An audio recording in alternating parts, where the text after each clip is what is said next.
Good morning, everyone. We're going to do our safety meeting, and I'm going to open this up in some prayer. Father, I thank you for today. I thank you for this opportunity that we have to come together as fellow employees of DTS. Father, I ask that you would give us all the ability to continue to work safe, to be wise while we're on the job site, and Father, to continue to lift one another up in encouragement and be here to help the seminary continue to move forward in a direction that is honoring to you. Father, I ask that you would bless our time together and that you would just help us all to be safe employees. Pray all this in the name of your Son. Amen. All right, this morning we're going to be talking about lockout, tagout. This is a very important topic. It's very critical that each one of us know what's going on with the lockout, tagout. I was talking to one of our contractors on Friday, one of our HVAC contractors, and he was telling me a story about a few years back when he was working on a roof on a piece of equipment, and one of his fellow coworkers was standing there working on the equipment, and somebody down in the building forced what they had locked out on because he was trying to get one of his pieces of equipment back on, and the guy standing next to him was killed. Okay, so lockout, tagout is critical for each of us to understand because it really is a life and death issue. When something is locked out or tagged out, it's that way because we are protecting somebody further on down the line. So you are to know about lockout, tagout. You're not only protecting yourself, you're protecting your fellow coworkers. So this is a really critical topic, and so we're gonna just walk through some of the procedures and walk through who each one of you are in relation to lockout, tagout, and then we're also going to just look at what are some of the good safety practices when dealing with lockout, tagout. So first of all, what is lockout, tagout? Lockout, tagout refers to specific practices and procedures to safeguard employees from the unexpected energization or startup of machinery and equipment during service or maintenance activities. It includes releasing or blocking any energy stored in springs, hydraulic systems, etc. So lockout, tagout involves not just electricity, it actually also involves hydronic systems, which is pressurized liquid systems, and it also involves springs. I know Paul deals with some doors that have pretty powerful springs in them. So lockout, tagout is keeping this energy stored away so that it does not hurt anyone, injure anyone, or kill anyone. So that's essentially what lockout, tagout is. Now, who are you when it comes to lockout, tagout? There are two categories of people when it comes to lockout, tagout. There are the authorized people, and then there are the affected people. The authorized people are those who are trained to perform a lockout, tagout. Okay? These people have a very keen understanding of electricity, hydronic systems, springs, etc. Okay? They understand where the power needs to be turned off to make sure that the power is actually off. There are 4 authorized personnel on campus. It's going to be Brian, myself, Marlon, and Paul. Okay? On any given day, I can guarantee you at least one of us will be on campus. Okay? So if something needs to be locked out, tagged out, and we get the message that something needs to be locked out, tagged out, that immediately becomes a high priority for us. So one of us will break away and lock out the equipment. Okay? So those are the authorized people. Those are the people who can actually perform a lockout, tagout on campus. We try to keep that list small so that random things are not just being locked out and it's forgotten. And also just so that the people who actually really understand the energy system on campus can actually lock it out. So we keep that list small. But then there's the second category, the affected personnel. Okay? And that's everyone. That's everyone on campus. All of you guys in particular. If you have a key to a closet, I can almost guarantee you that you have access to some type of panel, a breaker panel, so everyone in this room essentially has access to an energy source. So each one of you guys has the potential to run across a piece of equipment that is locked out or tagged out. Okay, so that's everyone here. Okay, Now, what's involved with a lockout tagout? What are the components of a lockout tagout? You have two basic components of a lockout tagout. You have the lock and the tag, hence lockout tagout. And how it works is we will put a lock on an energy source. We'll lock it. Here's some pictures. We'll lock it out with whatever device we need. If it's a switch or a breaker or even the end of a receptacle, we have all of this equipment that we can use to fully lock it out so that no one can use it anymore. And then what we do is we place a lock on it, and then we place a tag on it. Okay? And on the tag, we put who performed the lockout tagout. So we put our name in a Sharpie and a permanent marker, okay, so no one can scratch it off. When the lockout tagout was performed, and how long the equipment is expected to be de-energized. So we give all that information on these tags, and then we zip tie these tags to the lock. So it's all one big piece, okay? And so again, if you guys look at these pictures, that's the basic structure. If you look up there, that's a breaker panel. The breaker is turned off.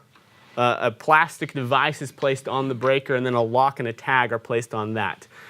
It's near impossible to force that breaker to be turned on, but it is possible.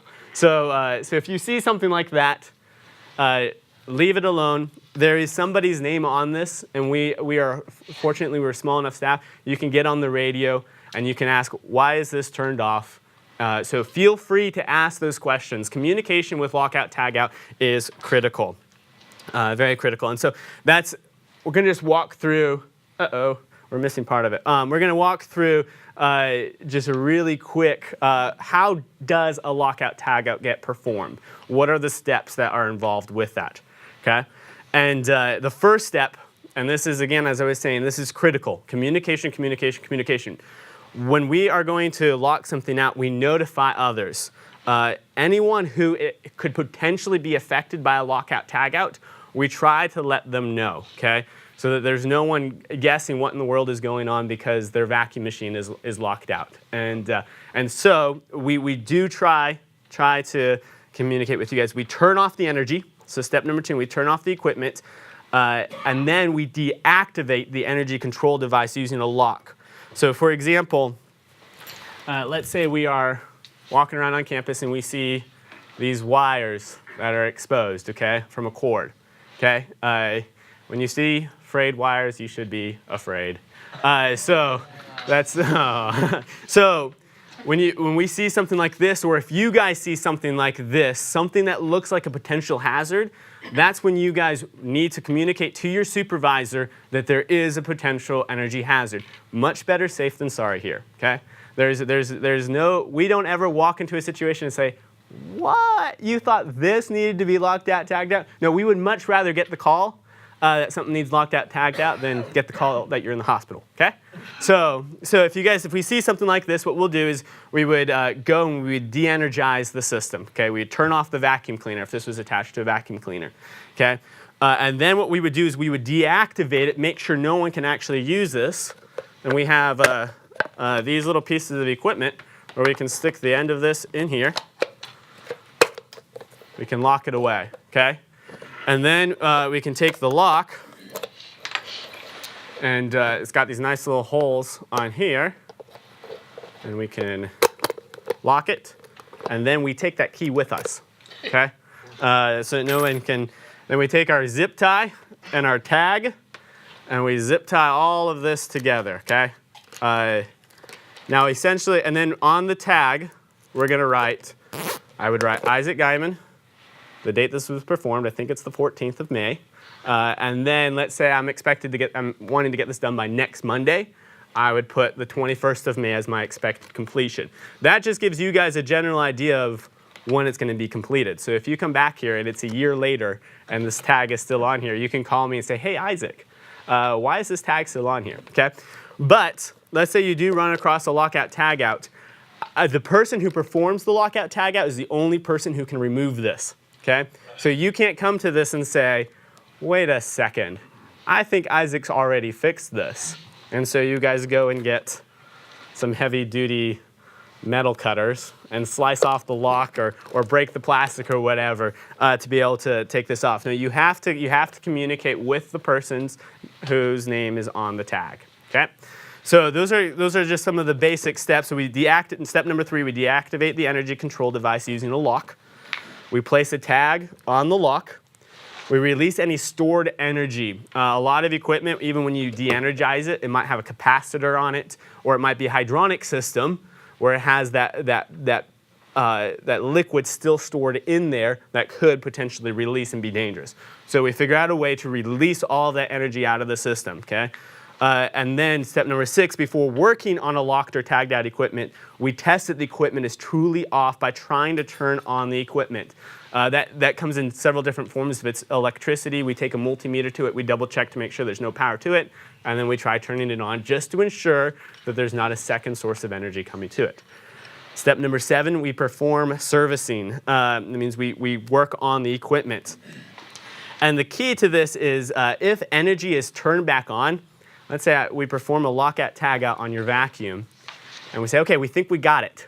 We think we got it. Okay, we take off the lock, take off the tag, remove this, and we plug it in, and we turn it on, and it doesn't go as we planned. We can't just, okay, whoops, let's take our tag, let's just put everything really quick back together before anyone sees. No, we have to start from ground one again. We have to get a new tag. We have to put a new date on it. Hopefully it's the same date. And then we perform that lockout tagout all over again, okay? So that's just to ensure that we are taking the steps necessary. Step number 8, before removing a lock or tag, we remove tools from the area and replace the machine guards. We put all the stuff protecting from an electrical explosion or fire. We put all that stuff back on, okay? And then step number 9, we release the equipment from lockout, tagout, and then we notify all affected employees who are around when equipment is ready for use. You guys will notice step number 1, step number 9, communicate that there's a lockout, tagout, communicate that the lockout, tagout has been completed, okay? So there's this communication that's always going to need to be happening at both ends of it, okay? And that little star down below that is missing, it's basically saying if we restore energy during the operation while we're servicing the equipment, if we restore energy, we take off all this equipment. If we find out, okay, we need to lock this back out, we have to start from step number 1 again, okay? So what are the basics that each of us needs to know, okay?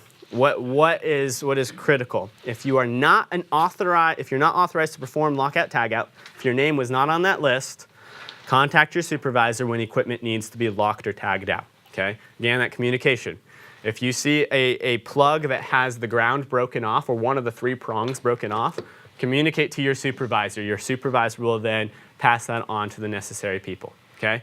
So communicate, communicate, communicate. You guys are the eyes on campus. You guys get to see any of the little mistakes that are going on, any of the problems that are going on. So communicate, communicate, communicate. Tell your supervisor if anything seems fishy to you, okay? So we take this very seriously. We would much rather get the call that something is amiss than get the call that you're in the hospital, okay? Do not try to remove tags or locks from equipment. If you see something like this, do not try to remove it, okay?